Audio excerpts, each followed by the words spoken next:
Yung Kong. Hindi ako DDS because sabi ko nga there are some issues that I do not agree with VP Sara also, di ba? So hindi ako pwede maging DDS. And I will tell you this, no? Look at my political history. Okay. Okay. Si ERAP, natanggal yan in 2000, year 2000, hanggang 2010, ERAP ako. Ibig sabihin, even if nakakulong si ERAP noon, hindi ko iniiwanan, okay, pinaninindigan ko kung sino yung kinakampihan ko. Hindi ako tatago. Especially now, 55% si BP Sara. Kung Sara naman ako, bakit ko naman itatago, di ba? Yeah. Bakit ko itatago? There's no reason for me to hide it. Ngayon, maging totoo tayong lahat sa sarili natin.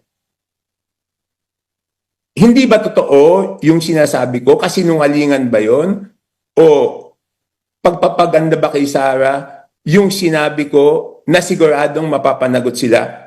Let us be true to ourselves. Tayo na lang ang sumagot nun para malaman natin kung yung salitang yon ay nagpapapogi ba kay BP Sara o kung yan ay katotohanan lang.